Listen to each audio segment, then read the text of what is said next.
pai que trabalha demais e não dá atenção para a família, mas depois de passar por poucas e boas, percebe que o mais importante da vida estava na sua frente o tempo todo. Odiado pelos cinéfilos, Adam Sandler é conhecido pelos seus filmes besterol, que são muito populares, mas cheios de clichê, como esse. Mas se olharmos de perto, entre pixels, cada um tem a gêmea que merece, aparecem pérolas como Embriagado de Amor, como se fosse a primeira vez, e Clique, que conta a história de Michael Newman, um arquiteto que encontra um controle remoto universal mágico que lhe permite avançar, retroceder e pausar momentos da sua vida. Inicialmente, Michael usa o controle para pular momentos desagradáveis, mas logo percebe que as escolhas têm consequências imprevistas, levando-o a perder o controle sobre sua própria vida. Roda a vinheta!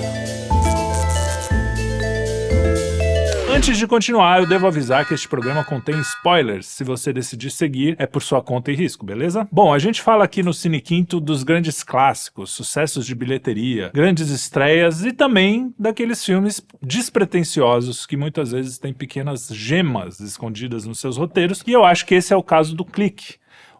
O filme começa inclusive com uma imagem, como os bons filmes, essa imagem inicial ela tem um sentido. Então, a primeira imagem são vários controles em cima da mesa, e a partir dali a gente já vê que ele não sabe mexer direito no controle, ele tá completamente sem o controle, não só das coisas dele, como da própria vida, dos filhos, da esposa, porque ele é um cara muito focado no trabalho. Os grandes filmes fazem isso, só que eles são um pouco mais sutis. O problema dos filmes que são considerados menores, como esse, é que eles são mais óbvios, mas é um papel também, né? Para alguns públicos, você precisa ser mais na cara, assim. E eu não vejo problema nenhum nisso. É um filme gostoso de ver com a família. É um filme que te dá uma... No final, você sai melhor do que você começou. Então, eu acho que a gente tem que parar de ter preconceito com esse tipo de filme. Até porque ele foi feito com esse intuito mesmo. Ele não foi feito para ser um Cidadão Kane ou uma coisa assim. Ele foi feito para divertir e tal. Só que ele tem uma profundidade até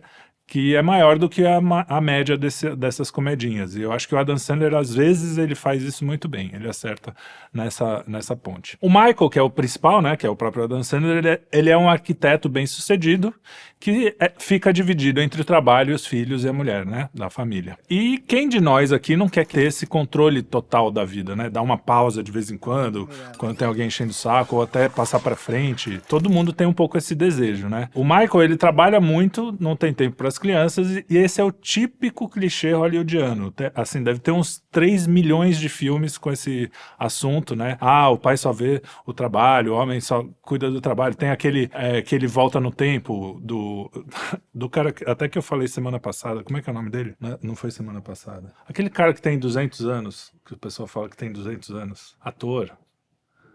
Meio ruim, mas bom ao mesmo tempo. Cara, Nicolas Cage, ele mesmo. Tem aquele filme do Nicolas Cage, que ele volta no tempo e revive a própria vida. Tem vários filmes que tem esse assunto e que aí ele vê que na casa dele realmente é onde estava toda a beleza da vida, a alegria. É o típico clichê de Hollywood. Aliás, na sequência desse filme, eu vi com a minha filha aquele filme Hook, Capitão Gancho, do Spielberg, e é exatamente o mesmo tema. O Hook, que é o Peter Pan, cresceu e só pensa em trabalho, e os filhos dele ficam meio abandonados, ele não dá atenção para a família. Exatamente a mesma coisa. Então, é um clichê. Qual é a diferença de um filme bom para um filme ruim quando ele é um clichê desses?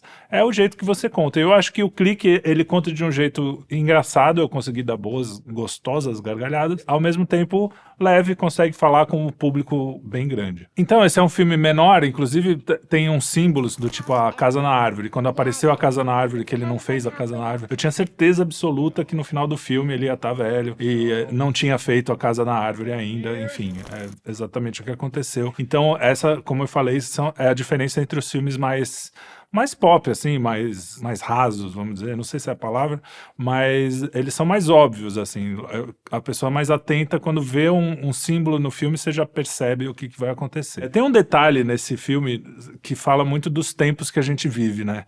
É um filme de 2006, e no filme o pai meio que protege as crianças da sexualidade, que é uma coisa que hoje em dia, né, o pessoal quer ensinar para criança de 6 anos de idade coisas sobre sexualidade. realidade. No filme tem uma hora que o cachorro tá dando uma furunfada lá com a almofada, a filha pergunta, o que é isso que ele tá fazendo? Ele fala, ó, vocês não tem que saber nada disso até pelo menos daqui a uns 40 anos. Pro menino ele fala, você daqui a uns 10, mas ela daqui a uns 40. Ainda tem essa brincadeira de homem e mulher, né? Coisa que hoje em dia, se fizessem, ia ser uma grita, aquela coisa, né, que a gente já conhece. O fato dele ser arquiteto também é interessante porque o arquiteto ele controla a forma, né, das coisas. Ele vai fazendo a coisa para ficar do jeito que ele acha melhor. Por exemplo, quando ele vai fazer um prédio para os japoneses lá, ele começa fazendo um negócio super bonito, que tem a ver com arquitetura japonesa e tal. Só que depois ele percebe que os japas só querem grana e aí ele fala, não, joga tudo isso fora, vamos focar no dinheiro. E é um paralelo à vida dele mesmo, né? Em vez dele olhar o todo, a beleza e não sei o quê,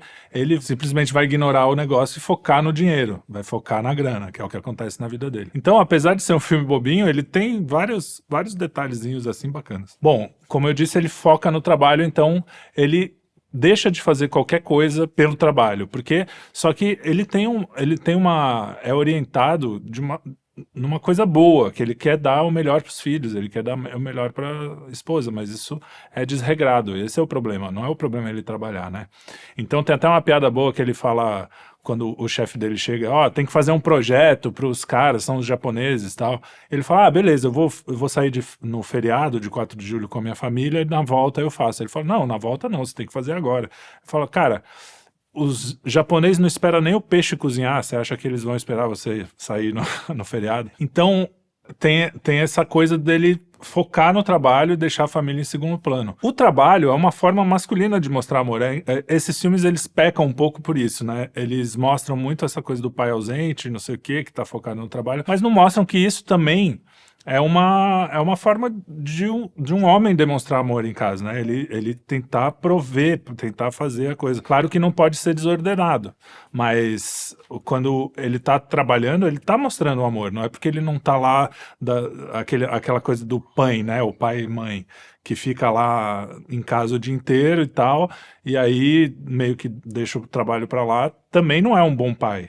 Porque ele não está fazendo o trabalho dele. Uma forma de demonstrar afeto e amor é trabalhando também. Então, Hollywood tem muito dessa coisa, o pai é ausente, não sei o que está trabalhando. Mas às vezes o cara que trabalha das 6 da manhã até as 10 da noite, que acontece muito, principalmente aqui no Brasil, o pessoal que não tem condição, precisa ter 2 empregos, até no Todo Mundo Odeia o Chris tinha a história do pai que tinha 2 empregos, a mãe até ficava falando isso para todo mundo. Então, isso é uma forma também masculina de demonstrar amor, não tem problema nenhum. O problema óbvio desse filme é que ele é completamente desordenado, né? E aí, quando tá desordenado, o que acontece? Entra o talarico, né? O professor ali que dá esse apoio emocional para a esposa e para os filhos, que ele é o professor de natação do filho e começa a dar esse apoio, tal. O pai nunca tá na hora da natação e aí o filho acaba tendo esse apoio emocional do professor, que no decorrer do filme, por culpa exclusiva do Adam Sandler, do Michael, ele acaba junto da esposa. Isso também é muito interessante, né? Agora, uma das coisas que ele fala para a esposa, né, tem várias conversas interessantes dele, né? Primeiro ela fala, você vai ter que escolher as pessoas a quem você vai desapontar, né? Ela diz. E é verdade, porque a gente tem que aprender a dizer não. A gente sempre vai desapontar alguém, sempre. Todo mundo vai querer a nossa presença, o nosso trabalho, e a gente vai ter que saber dizer não para as coisas, e esse equilíbrio é que vai fazer você uma pessoa mais equilibrada. Então, o que ela diz pra ele é o seguinte, aprenda a dizer não no trabalho, até aqui, só que você vai arcar com as consequências dos seus nãos, mas não tem como você viver só dizendo sim. E a resposta dele também é muito boa, ele fala, eu não tô na gandaia, eu não tô... Porque também tem esse tipo de cara, né? O cara não dá atenção pra família pra ir pra putaria. Aí também não vale. Ele falou, eu tô dando duro. É um clássico também do cara. Essas tretas de família tem muito disso, cara. De muitos divórcios eu tenho certeza que vem daí. Da falta dessa comunicação entre, eu tô dando o máximo por vocês, né? Eu tô aqui. Não tô na brincadeira, eu tô aqui trabalhando para vocês. E a esposa vê isso como ausência e o cara vê isso como presença. E aí dá a cagada toda. Então, sempre, de novo, o equilíbrio é importante. Bom, e aí é nessa hora que o demônio ardiloso, né? Ele entra na sua vida. Quando você tem um problema de comunicação, quando você tem um problema de visão, as pessoas não estão olhando para o mesmo lugar. E o demônio aproveita para falar assim, Seguinte, tô aqui, tô vendo que você tá mal aí, que tá cheio de problema. Em vez dele falar, ó, resolve esse problema fazendo a coisa certa, o que ele vai falar? Não, ele vai falar, você é um cara que merece, você merece um tempo, você merece um break, né? Que ele fala. O desespero do Michael por controle, até pela falta de esperança, ele não acredita muito na providência divina. Aliás, é típico também desses filmes desse tempo, entre os anos, sei lá, acho que os anos 80 para hoje, a ausência total dessa parte espiritual de alguma providência, de Deus, né? Dessa coisa que a gente vê muito nos filmes antigos. Quando eu falei da Montanha dos Sete Abutres, quem não viu o vídeo da Montanha dos Sete Abutres, assiste lá que vocês vão ver. Mas tem cenas da mãe do cara que tá preso na montanha, lá rezando e tal, e isso visto como uma coisa boa. Aí nem entra, eles nem falam. O máximo de religião que tem aí, de espiritualidade, é numa reunião com os japoneses, tem um Buda gigante lá, mas ele tá lá só como representação do Japão, não tem nada a ver. Então, ele quer o controle porque ele não tem esperança na providência. Porque ele acha que tem que trabalhar, que tem que fazer para dar tudo para os filhos, dar o conforto material para os filhos, e não pensa no outro tipo de conforto, que é o espiritual, que é o emocional. O fato dele querer o controle é justamente por não confiar em algo que está olhando por ele lá, alguém, né? A gente que acredita na providência divina, você tenta fazer as coisas como tem que ser feita, mas você não se desespera. É um pouco de desesperança. Você que trabalhar que nem ele trabalhava, é justamente isso. Não, eu preciso prover, porque senão não vai ter depois. E eles vão ter uma vida difícil como a minha. E aí...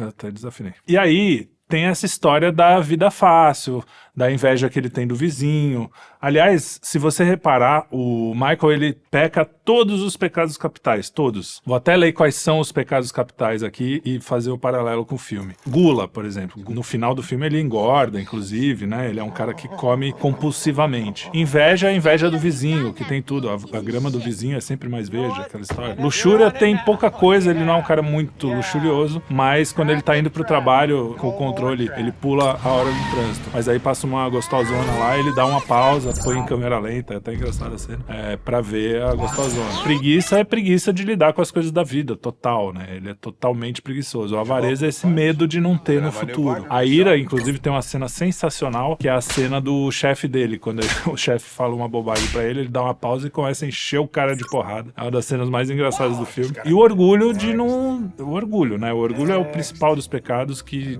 pega todos os pecados. O orgulho de achar que ele mesmo vai resolver tudo com aquele controle. E não vai, né? Então, é interessante que esse filme, não sei se propositalmente, se os caras que escreveram o roteiro pensaram nisso, mas ele é um filme profundamente cristão, assim.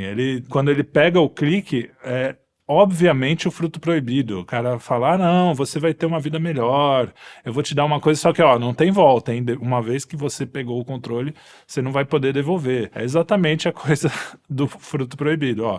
Eu vou te dar mais inteligência, eu vou te dar mais tempo. Nesse caso, ele tá oferecendo tempo e controle, né? Só que aí, uma vez que você escolheu, não tem volta. E aí o que acontece? O controle começa a se programar sozinho. E aí ele começa a pular coisas que ele não quer pular. Então toda vez que ele briga com a esposa, o controle pula. Toda vez que ele vai fazer sexo, inclusive porque uma vez ele tava com preguiça de fazer uma massagem, fazer as preliminares, ele pulou e aí toda vez ele não consegue mais fazer sexo. Quando ele vê, já passou 2 semanas, 10 anos. E aí ele tá lá, todo ferrado. Quando o cara entrega o controle pra ele e fala, ó, tá aí, ó, de graça, não sei o quê. Ele desconfia que a esmola é demais, mas fala assim, que se dane. Ele vai pra tentação. Que se dane, eu prefiro o conforto aqui do que ficar desconfiando. O cara só quer o meu bem. Até ele fala que bons homens precisam de tempo, que eu sou um bom homem. Então ele quer o meu bem, né? Que é o que o demônio faz. Ele te bajula antes de chegar com a conta depois, né? E é o que acontece com todos os vícios. Vício em droga, vício em pornografia, você começa com aquele... Alguém falou, até um cara que trabalhava com drogados, assim, eu acho que meu pai que me contou essa história. A droga é como se fosse um pote de merda com um pouquinho de mel em cima. Quando você vai comer o mel, você vê aquele mel e vai comer o mel. Quando você vê, você tá na merda e não volta mais. Dali pra baixo é só merda. Então, toda coisa que você faz nesse intuito essa coisa que a gente chama de vício, e não só em droga, qualquer vício, você vai com a esperança ou com a promessa de que aquilo vai ser maravilhoso. E quando você vê, com o tempo só bem merda. Né? O Michael, né, que é o Adam Sandler, ele também tem uma coisa assim, não, quando eu for chefe, aí eu paro de trabalhar. Quando eu for não sei o que, eu paro tudo e fico com a família. Quando eu for... Ele sempre joga pra frente, pro futuro, né? Parece o socialismo, né? Um dia o homem vai chegar num paraíso e tal. Quando, na verdade, a vida, e isso é o que mostra o filme, a vida é justamente a passagem pelas coisas difíceis, né? Nunca vai chegar num lugar que você tá bem. Eu tinha esse problema quando eu tava na camada 4, né? Ainda tô um pouco, talvez. Mas aquela história de que, não, um dia minha vida vai se resolver e aí sim começa. Aí que a vida vai começar. E não é, né? A vida, na verdade, é sempre você resolvendo um problema. E às vezes maiores, às vezes menores. Às vezes você tem momentos de tranquilidade, mas sempre vai ser um caminho, né? Para chegar no final, a gente agora, eu cristão, acredito que tem um final realmente bom, mas não é aqui. Não é nesta vida. Tem também a história da amiga da esposa, né? Que é uma botocada lá, que teve vários casamentos. E ela também culpa os maridos que trabalhavam muito, não davam atenção. Só que é interessante que até aí, também não sei se foi de propósito, você tem o contraponto da virtude com o vício. Ela, no final, até acaba se dando mais ou menos bem, porque ela casa com o chefe do cara lá, que é um babaca, mas eles acabam se dando bem. Mas ela é o exemplo do vício e a esposa dele, que é a dona, ela é o exemplo da virtude. Por quê? Ela, mesmo nas piores horas, quando o cara não tá nem aí por ela, ela fica lá, não, eu quero fazer isso aqui funcionar. E a outra, quando o cara some, já tá lá pegando o irmão. Normalmente ela pega o irmão do cara. Aliás, tem umas piadinhas sobre isso. Então, assim, ela vai pra saída mais fácil e a outra vai pro sacrifício. Que no filme a gente vê que é virtuoso. Ela é a heroína do filme, uma das heroínas. Então, é muito legal também como esse filme mostra isso. Então, é o que eu falei. Não é um filme profundo, mas todas as mensagens são legais e, assim, é divertido. É um filme que você vai vendo e não é, ai, nossa, cheio de clichê, que saco, não sei o quê. Só se você for um mala sem alça, né? E tem vezes que você quer ver uns clichês mesmo, qual é o problema? A dona é tão heroína nesse sentido que no decorrer do filme, quem larga ela, apesar dela ser bonita, gente fina, amorosa, não sei o que, é o próprio cara, que vai vivendo no automático, né? Que aí vai no piloto automático. O controle, quando você pula os capítulos, né? Quando você bota pra frente, ele deixa você num modo meio automático. E aí também, né? É o recado pra gente. A gente vive no automático várias vezes. Esse celular, essas coisas que a gente usa, que fica o dia inteiro lá, quando você vê, passou 6 horas, passou o dia, e tá seu filho ali do teu lado, que podia estar brincando também, vendo no celular ou assistindo TV, e você podia estar aproveitando esse momento, e não tá, porque você tá no piloto automático. Isso acontece no trabalho, acontece na sua vida, também é um ponto do filme bem legal. Existe uma coisa involuntária nesse filme, nesse caso eu sei que é involuntário, que é muito, muito interessante também. Não sei, é uma sacada que os caras fizeram por conseguir ler a realidade. Existe uma secretária do Michael que é uma rastejante, assim, ela tem até medo dele, ela pede pra ir no banheiro, posso ir no banheiro, não sei o que, mas ela odeia o cara, odeia. Então é aquela gentileza woke, a gentileza ressentida, puxa o saco, não sei o que, fala que... Mas no fundo tem aquele ódio, né, aquele ressentimento lá no fundo que ela não consegue superar, apesar dele tratar ela muito bem. Pô, não precisa me pedir pra ir no banheiro, não precisa não sei o quê. Às vezes ele reclama quando ela erra um pedido no restaurante e tal, mas não é um chefe horrível, né? Curiosamente, essa pessoa ressentida, ela acaba virando trans. Então, eu acho que ela é um exemplo do que é o woke, né? Nesse filme, involuntariamente. E também hoje eles fazem piada com o fato dela ter virado trans, e hoje em dia também seria impensável isso sem todo mundo gritando e não sei o quê. Como eu falei, a gente às vezes deixa a vida no piloto automático e faz parte da vida as partes ruins. Ele quer pular toda a parte ruim, toda a discussão, não sei o quê. Só que em cada discussão que a gente tem, em cada parte ruim, a gente tá aprendendo alguma coisa. Então, cada vez que você pula isso, você tá sendo, né, você tá passando na vida sem crescer, sem ser uma pessoa grande.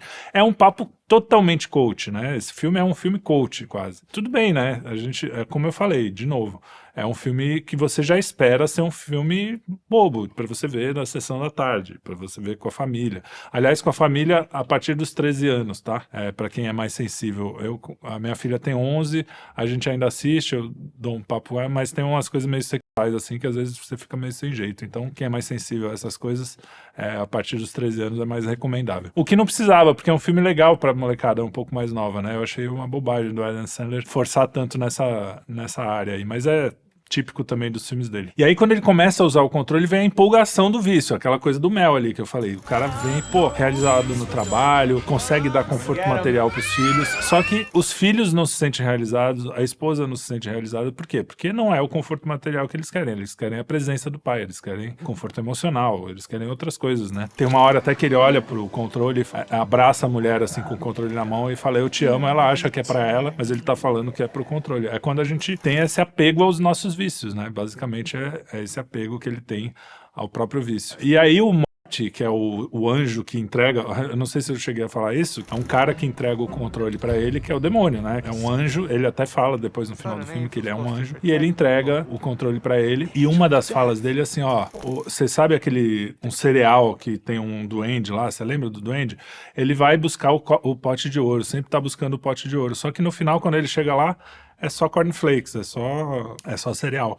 E aí, é isso que é a vida, né? Se você vai buscar uma coisa que parece maravilhoso para a Terra, na vida terrestre aqui, na nossa vida material, quando chega lá, sempre é uma coisinha, como diz o Bill Gates, eu acho que foi o Bill Gates que fez uma entrevista quando falaram da grana, nossa, é um cara multimilionário, como é que é, você é rico? Ele fala, chega um momento da vida que um hambúrguer, por mais caro que seja o mais, né, vai ser sempre um hambúrguer, não tem jeito.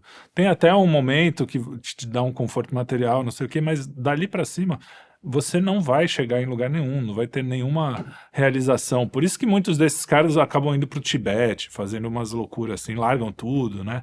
Porque realmente a realização não tá ali. E tudo que a gente faz na vida é superar. Uma das coisas que o Michael fala assim, eu tô de saco cheio, porque tudo que a gente faz na vida é get through, né? Atravessar, superar. Só que a vida é isso, a vida é superar, a vida é atravessar as coisas, atravessar os problemas, atravessar as coisas boas também, porque elas também acabam.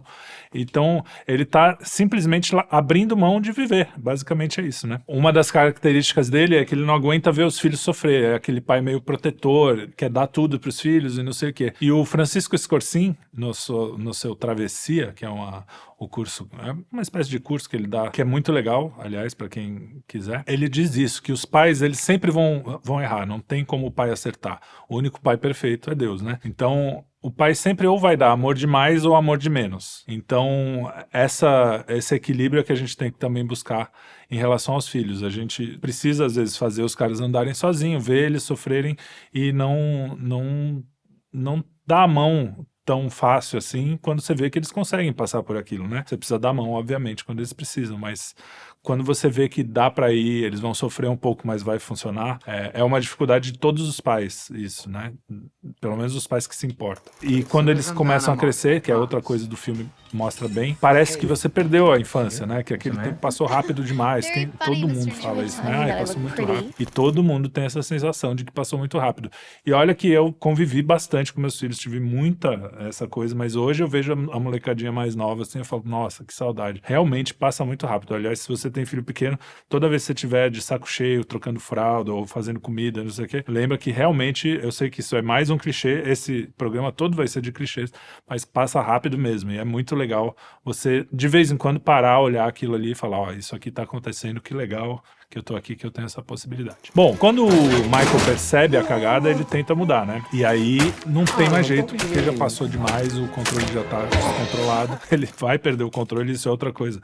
Não tem jeito, você não vai ter o controle da sua vida nunca. E aí, uma das coisas que ele faz, que é uma coisa que a gente deve fazer mesmo, é tentar mudar a forma de fazer as mesmas coisas. Então ele percebe que toda vez que ele pega o trânsito, ele passa pra frente. Então ele começa a ir pro trabalho de bicicleta, pra não pegar trânsito. E aí ele consegue viver aquele momento. É um negócio chato, cansa ir de bicicleta. Ele não é um negócio agradável, é muito mais gostoso ir de carro, ouvindo música, não sei o que, mesmo que pegue trânsito. Mas por causa das escolhas dele, ele teve que fazer um esforço muito maior para conseguir viver aquele momento da vida, para ter vida, né? Senão tudo vai pulando, quando ele vê, ele já tá velho, gordo e quase morrendo, que é o que acontece no filme. Outra coisa que o Morty fala, né, que é o anjo lá, ele fala, ó, você que fez isso contigo.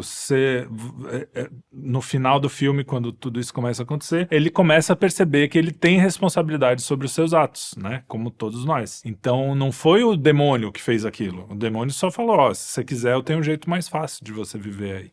E ele escolheu o jeito mais fácil. E aí, a responsabilidade é toda dele. Ninguém obrigou ele a fazer isso. Uma coisa do filme também que é interessante é que tem uma piada com o Michael Jackson, como ele estaria em 2017, que ele estaria já com...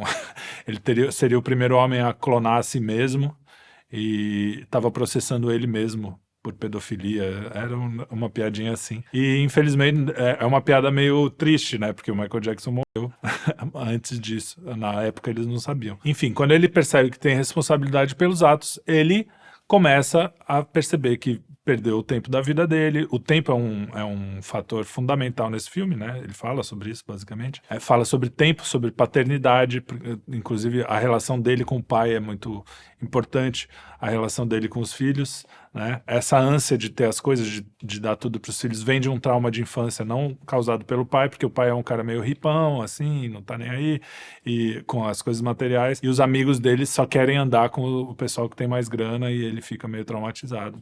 Enfim. Também o momento mais feliz, quando ele fala, ele tá todo ferrado lá, e ele fala, eu quero ir pro próximo momento feliz da minha vida. E aí é o casamento do filho. Então, essa coisa tá muito forte aí, a coisa do pai com o filho, do filho com o pai. Então é um filme que fala bastante sobre isso. E quando ele tá no casamento do filho, toca a música do Cranberries, que é a música dele com a esposa, é a música que eles falam, a nossa música, né? E é curioso que aparece a menina do Cranberries, de verdade, a cantora, envelhecida, assim, com uma maquiagem, né? É um camel, que eles chamam, né? Easter egg, sei lá. E ela tá lá cantando a música do Cranberries no casamento. E aí, ele já é o presidente da firma, ele tá, assim...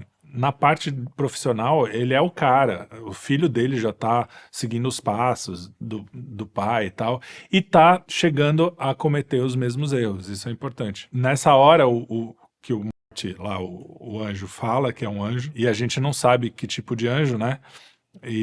Mas a gente sabe que Lúcifer também era um anjo. Então, a gente já imagina que é um anjo meio, né, não dos mais agradáveis. E no final, o próprio Michael, pro filho não cometer os mesmos erros, acaba fazendo um sacrifício. Né, spoiler máximo, ele morre pelo filho, mas pra mostrar pra ele, ó, não faça as mesmas cagadas que eu. Basicamente é o que todo pai deve fazer, falar, não faça as mesmas cagadas que eu. Como diz o Abu Janra pai, o Antônio Abu Janra, falava pro filho dele, o André Abu Janra, a vida é sua, você estraga como você quiser. Então é o que o pai deve fazer. Na verdade, evita estragar como eu fiz, né? Estraga do seu jeito. Então, esse é mais ou menos o que diz o filme. E aí vem o clichê, né? Por que esse filme é considerado um filme menor?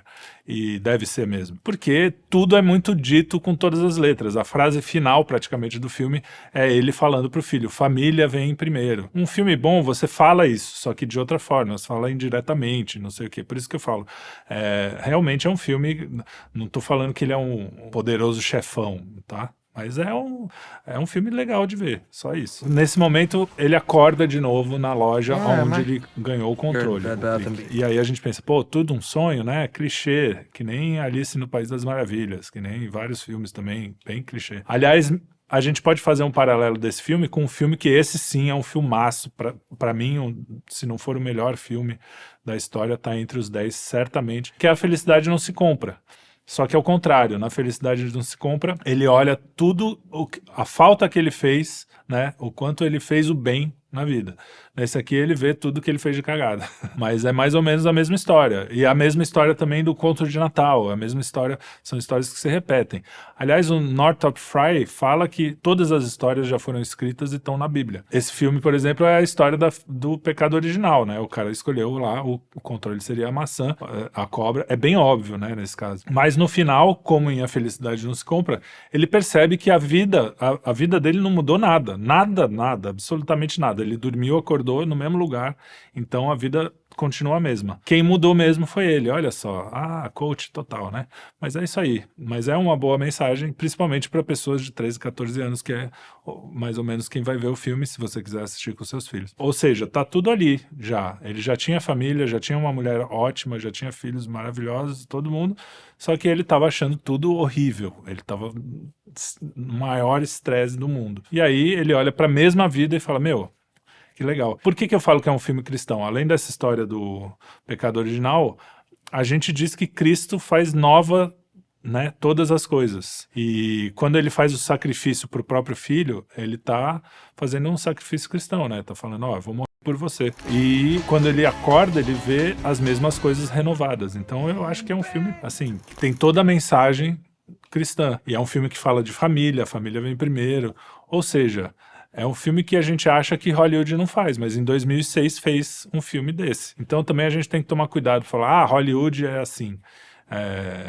Não é, nesse caso é um filme bobo, um filme bem, como é que se diz? Besterol, como eu falei, mas tá aí com uma baita mensagem conservadora, né? É engraçado. Não sei se hoje em dia seria um filme produzido, assim, acho mais difícil porque realmente a lacração tomou conta do cenário. Mas também não sei se não começa a reverter isso, porque eles estão vendo que a lacração não está dando certo, né? Então, quando você fala a verdade, esse filme fala, né? As mensagens são verdadeiras. Pô, a família é importante. Você tem que prestar atenção no que você está fazendo, não viver a vida no piloto automático. Então, quando você fala a verdade, você normalmente está sendo conservador e falando, né? Porque é o que a gente busca. Em vez de buscar utopias como, né, a esquerda e os malucos woke pensam, né? E buscam, aliás, longe da realidade, né? Que você pode chamar uma pessoa de gato e falar, eu sou um gato agora e pronto. Então é isso. Bom, e tem um crítico de cinema, o Jurandir Gouveia, que tem um canal no YouTube, que eu gosto muito, é um cara muito legal. Ele até fala que gosta de alguns filmes do Adam Sandler, que é legal ver uns filmes meio bobos de vez em quando, mas ele fala que o público dele odeia tudo que ele fala. Eu vi recentemente um vídeo dele, ele falando, as pessoas, Adam Sandler é a pior coisa que existe, não sei o quê. O que eu acho uma injustiça, tem cara muito pior do que o Adam Sandler fazendo esse tipo de filme besterol. Aqueles Todo Mundo em Pânico, por exemplo, que fizeram um tempo. Aquele outro que é o Adam Sandler 2, como é que é o nome dele? Ben Stiller, eu acho bem mais fraco que o Adam Sandler, apesar de ter um outro filminho também. Então eu acho uma injustiça com o coitado, porque ele fez, inclusive, como eu falei no começo, Embriagado de Amor, que é um filmaço. Tem outros filmes dele muito bons. Eu gosto também do Como Se Fosse a Primeira Vez. É um filme bobinho também, mas é bacana. Enfim, Hollywood também nem todo filme é pra você sair reflexivo, cabeça, não sei o quê. Também a gente tem que parar. Isso serve pra livro, isso serve pra qualquer arte, música. A vida é muito mais ampla quando você gosta também da cultura pop, da coisa mais além, e quando você também sabe apreciar a cultura mais elevada, não tem problema nenhum. É importante você saber transitar por essas coisas, porque todas são expressões do ser humano, né? E a gente, quanto mais conhece o que é humano, melhor, mais perto da realidade, enfim. É isso aí. E então é isso. Esse foi mais um filme. Esse é um filme mais relax. Semana que vem a gente volta com outros filmes no Cine Quinto. Espero que você tenha gostado. Comente, compartilhe e pode xingar também, como eu sempre digo. Sempre muito bem-vindos os comentários de vocês. E eu vejo vocês no próximo Cine Quinto. Grande abraço.